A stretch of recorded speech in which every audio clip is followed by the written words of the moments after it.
One of the things that we looked at in the literature review was the question of outcomes. For early childhood services in general and early childhood intervention in particular to be effective, it is essential that there's agreement about what they're trying to achieve, what the desired outcomes are. So statements of outcomes should include outcomes for children, families and community. Outcomes-based approaches start with the end in mind. That is, they begin by identifying the outcomes to be achieved and work backwards from there.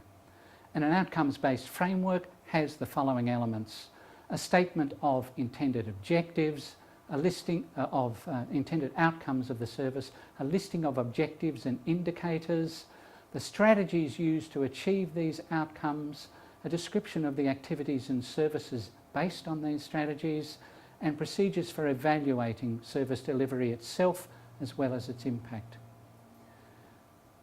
We have statements derived from the Early Years Learning Framework and the Victorian Early Years Learning and Development Framework about outcomes for children.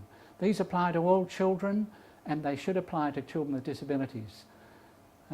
These state that children, the outcomes we want are a strong sense of identity. We want children who are connected with and contribute to the world, that have a strong sense of well-being, and are confident and involved learners and effective communicators.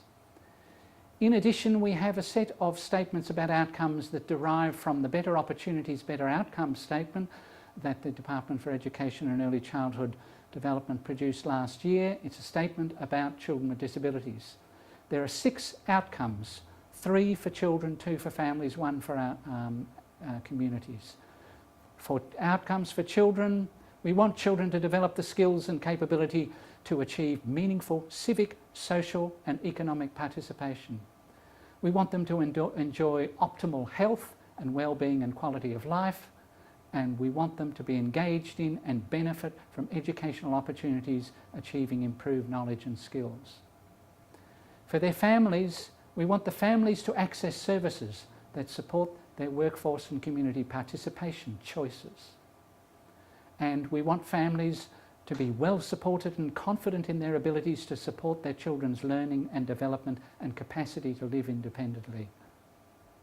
And from communities, we want inclusive communities.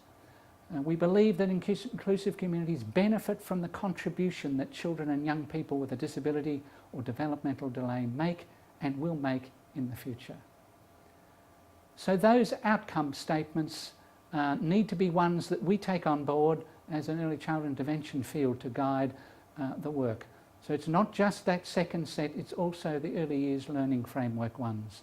Are very much relevant for all kids, and one of the challenges is how to take those on board, how they will shape the work that early intervention does.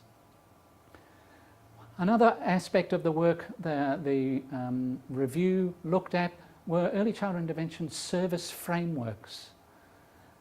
Service models of framework that have been developed in the early intervention field, some of you as practitioners will be aware of, include Mike Uralnick's developmental systems model.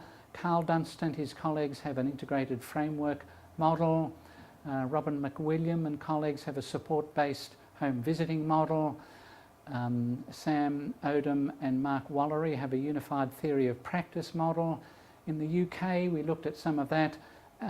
All of these are models. Even the most comprehensive of them do not describe how the actual services will be provided, nor do they claim to do so.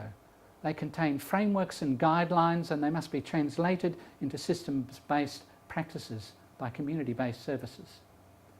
So the one we've most recently heard about in Victoria is the Caldunst Model. Caldunst being out here last year to present an outline of this. He talked about the key elements as being child learning opportunities, parenting and caregiver supports, family and community supports, family-centred help giving, activity settings, parent-child interactions and participatory parenting opportunities, all joined together in a model that looks like this. If you combine all of those things, in the middle you get learning and development that arises as a product of that, and surrounding it are the capacity building, help giving practices that need to inform all aspects of service. That particular model is well supported by research.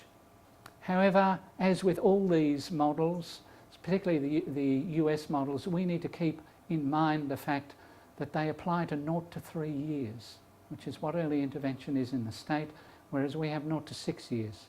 We need a model that suits our circumstances.